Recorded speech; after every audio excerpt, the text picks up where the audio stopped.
The Ghost of Wharton Motel, written by Bob Brewer, narrated by Cryptic Reads. When I was alive, my name was Robert Gillespie. I died at the Wharton Motel just on the border of Texas and Louisiana. Suicide. Not really a down-in-the-dumps character, but didn't have family and was really bored. I did it in a warm bathtub in room 406. Sliced my wrists and faded away in the lukewarm water. No one came looking for me, which was a shame, but I expected it. Right after I died is when I figured out I couldn't leave. That was the worst day. What I assumed people called hell when they got there. I understood how it could put people in a never-ending loop, but a couple days went by and I decided to stop pouting.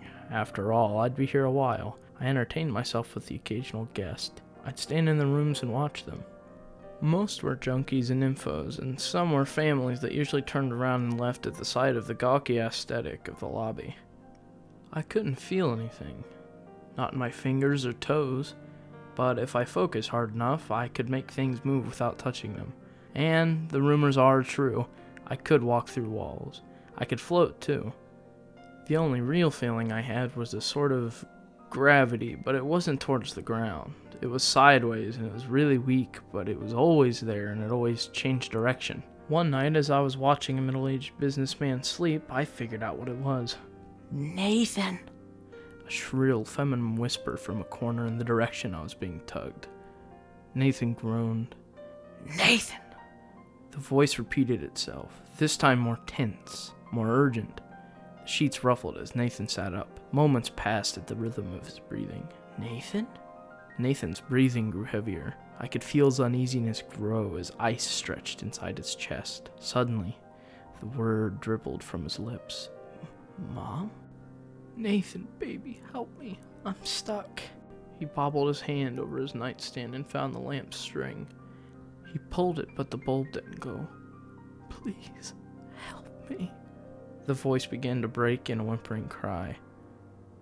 Nathan rose to his feet and crept to the corner, closer and closer. I heard a crack, a thud, then silence. The next morning, the sun spilled between the curtains, and I saw Nathan's limp body.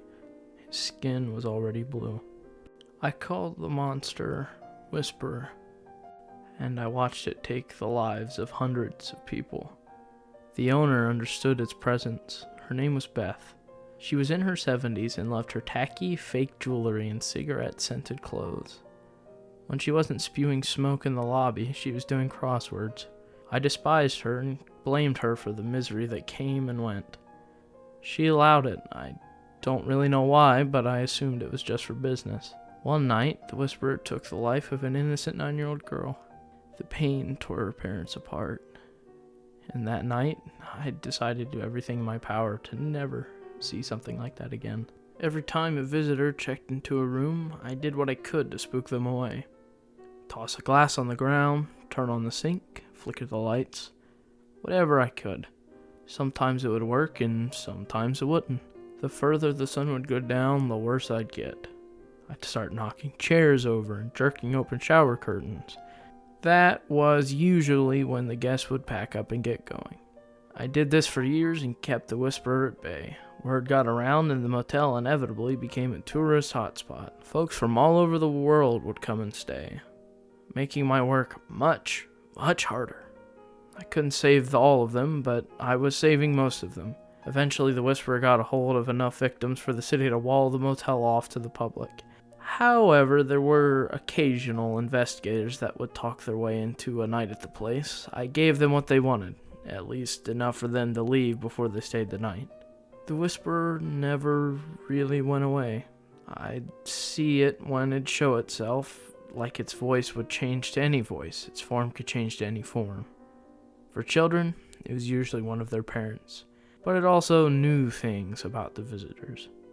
For widows, it would appear as their lost loved ones. For the lustful, a beautiful man or woman. The only way the Whisperer could feast was if the victim responded to its cries. The only way they could survive was if they ignored it. A simple thought in the sleepy mind of a guest was an invitation, like a drop of blood in the water for a hungry shark. One summer day, Beth brought in a newspaper. A local paper headlined, "The Ghost of Wharton Motel." And for the first time, I smiled. The Ghost of Wharton Motel, huh? I liked it. It had a ring to it. I hope you enjoyed this narration. If you did, just let me know, and I will do the best that I can to provide more content. Thank you, and I hope you have a wonderful day.